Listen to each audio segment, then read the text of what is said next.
Good morning, patrons. I hope you're all doing very well. It was a whopping 1 degree this morning when I woke up, and I just dropped my older daughter off at work, and I can't say it's warmed up much. It was 6 or 7 degrees as the car thermometer was reading. So today, hopefully, you're all warm and safe and well. I've got an amazingly delicious recipe for you today, and hopefully it'll put a little fire in your belly, a little pep in your step. I sure as heck need it. So it is strange for me to describe a salad dressing as just absolutely addictive, delightful. I mean, it has no salt. And for me to say the level of flavor is pretty much out of this world is, it's actually not an understatement. Today's fire cider inspired vinaigrette came to me. I don't even know precisely how. Sometimes these things, divine intervention, I don't know. The fact that it was gonna be 1 degree today, that could have something to do with it. But I thought this up yesterday, and while I was walking in the woods, if you watched that video, and came home and boom, it just came together so quickly. I am beyond excited to share this recipe with you. It is that delicious. I mean, it is a game changer. I got up this morning and this is what I ate. I was eating salad. It's that tasty. So, fire cider, if you're not familiar with this homeopathic tonic, it's been brewed since the 1970s. It's basically a base of apple cider vinegar. This is from Bragg. I love this one.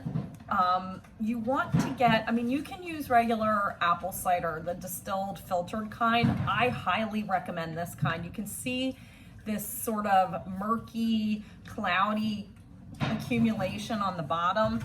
It's called the mother. The mother is a byproduct of fermentation, and it's basically a beneficial blend of bacteria and yeast, which sounds gross, but if you're into fermentation like I am, it is really amazing stuff. It's super healthy for your gut.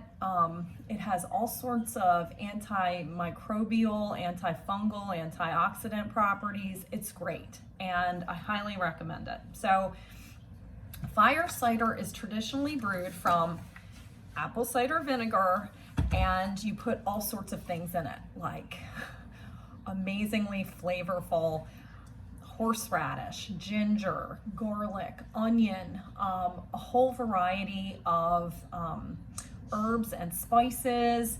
I mean, there are infinite ways of creating fire cider, and it's basically steeped and fermented for weeks, and then you filter it through cheesecloth or a sieve, however, and then it's stored, and it'll keep for months and months, and people swear by it. You know, they'll drink a shot of it. They use it as a drizzle. They incorporate it into other recipes. So today's fire cider inspired vinaigrette is like a fire cider, except you can make it just on the fly. Anytime you want something delicious, spicy, zingy. I mean, this recipe is so versatile. Like this morning, I was eating it on my salad. Last night, I ate it on steamed kale and quinoa, plain. And it made that steamed kale and quinoa taste like heaven. I mean, if that's not a miracle, I don't know what is. Can I get an amen? You can use it as a dressing for a bowl meal.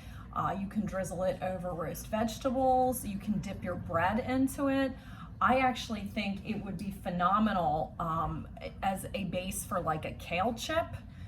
You can, you know, drizzle it all over and then bake the kale in the oven. I mean, please try this recipe. I think it will change your minds. Not only is it low sodium, no salt, I mean, it's virtually sodium free. I think every 2 tablespoons, when I did the nutritional calculation, it's like 6 milligrams of sodium for 2 tablespoons, which is a standard dressing serving. So, but it's low fat, it's cholesterol free, it's low in calories, and the flavor is just out of this world. So anyway, I hope you enjoy it as much as I have, and I'm gonna finish my salad now. So keep warm, stay safe, be well, my friends, and thank you as always for your patronage. It means so very much to me.